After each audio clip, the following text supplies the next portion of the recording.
Okay, hello chess players. In this video, I'm going to play a blitz game. I'm going to talk a little bit about what's going on in the blitz game. Mostly, my focus of this video is I'm going to talk about like different things you should try to do to get better at chess. And that's why in this video, I'm going to play like h5 as my first move just for fun. Hopefully, my opponent doesn't get offended. Sometimes they'll just abort the game because they don't want to get offended. But the real reason I'm showing this is because I think kind of every player has to go through an offbeat opening phase because you learn a lot about the opening when you go through kind of an offbeat opening phase. And I think every strong player has been through some kind of offbeat opening phase where they try to learn best play within, offbeat opening systems like this one, and then try to figure out what to do, like how to insert h5 and then make h5 somehow a reasonable move. Even though, like, objectively, like if you look at it with the engine, it's just not. Like h5 on the first move is just terrible. It should just be, of course, advantage white all day long, and there really isn't anything to write home about, and the positions are just objectively kind of awful. I mean, it's just there's no really good way to put this. It's not a great opening. So I mean, if you're playing it because like you believe in the position, I mean, you're clearly wrong. But if you're playing it because you just want to kind of learn something about chess, there's something to that. I don't know you know if it's like objectively such a great thing. I think he's got bishop e5 here, and I think I'm in real trouble. So like bishop e5, and then I'm gonna have to start scrambling to try to come up with some ideas. I think queen d7 might be my only idea, and maybe I can hold my kingside together. My opponent played really good. Like he restricted my light squared bishop, which was what you're supposed to do in these types of positions. Um, he made it difficult for me to finish my development in a natural way. That's usually what you want to do when your opponent plays really offbeat stuff. You want to make it as awkward as possible for him to complete whatever you think his plan is. Because right now I'm really struggling. My only goal right now is just to exchange the material, and then at some point the position's going to be awkward for him. Like right now, it's really awkward for him to even exchange because then I'll be threatening rook h1 at the end of everything, which would pick up his queen. Um, hmm, I think I have a win here. I think I have queen e6 check. Um, and then on like king here, I have something really cute. Like I have rook h3. And I think that actually works. I'm not 100% sure though. But I'm gonna play. Oh wait, do I have rook h1 should be winning because then queen h1 knight f2 is winning. That's a lot more elegant than maybe rook h3 won as well. Like I don't. So yeah, I'm tacticking him here, which has got to be frustrating for him because I think he actually played the opening objectively really well. But this is part of what helps make us better players is we learn how to do stuff like this and play positions that are kind of objectively bad, where you have to create like your own plans and everything else. The important thing is you got to keep in mind this is a phase that you go through. This isn't you don't do this for the rest of your chess playing life, and this is not good objective chess.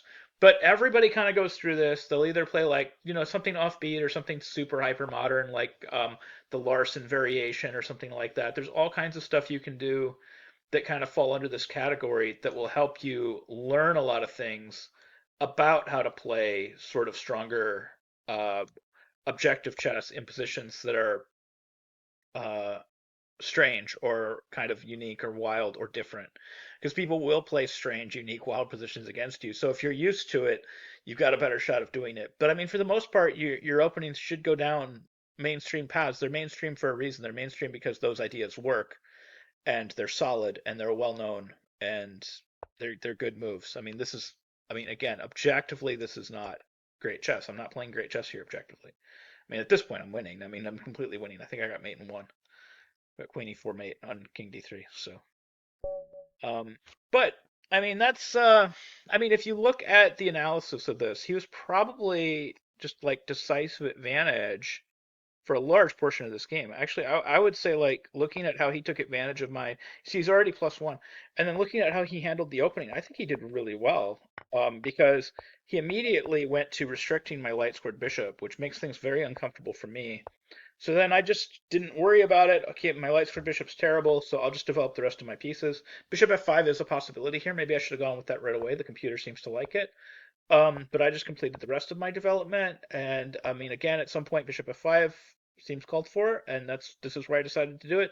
Now that I play it, the computer prefers queen b6, but takes, and then he opens up the king side, which I really liked, and the computer likes it too. I think it's good because he's not castled yet. He hasn't committed to castling yet, and his rook is on an open h file, so this is extremely awkward for me. So I have to be very careful about how I handle this. Already, the computer doesn't like f captures d5. It just likes queen c8, trying to keep things closed. And I'm still significantly worse after queen f3. So takes, knight takes, and this is yeah already like +2 for him. Queen d7 only move, of course. Yeah. Another thing is finding only moves in bad positions. That's something that you will get good at if you play really offbeat openings, and it could be like 1h5. It could be, St. George defense with like a6. It could be like a reverse Polish with b5. It could be the Polish with white with b4. It could just be the Larson opening with b3, which is not just an offbeat opening, but it's also relatively solid. You can actually take that opening with you, and the Polish as well. You can probably take with you to the highest levels. But learning how to play offbeat systems with white or black, regardless of the offbeat systems that you're learning, it'll teach you a lot of stuff about chess that you might not get out of other openings, or you might learn it in other openings, but you might dismiss it. You might go, well, I shouldn't have had that position anyway, and then you're going to dismiss it. If you get a bad position out of h5, you sort of expect that you're going to have a bad position. You're like, of course, I played h5. Of course, I'm worse here. And then you have to find the best move in a bad position. So here I do find the best move. I found queen d7. He should have played f3. Instead, he plays that. I do find knight g4.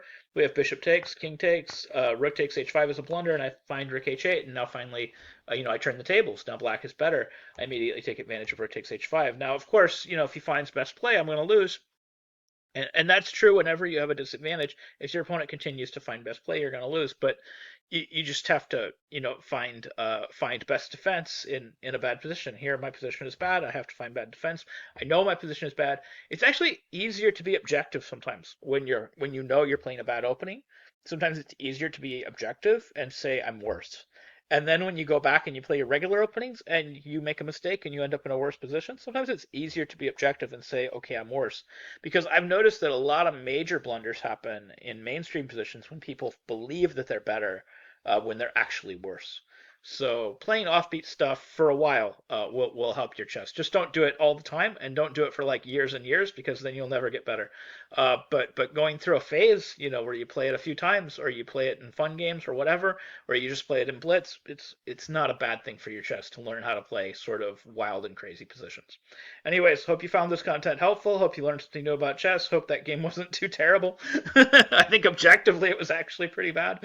My opponent actually, I think he played the opening really well. I got lucky in that middle game, and he was unable to recover.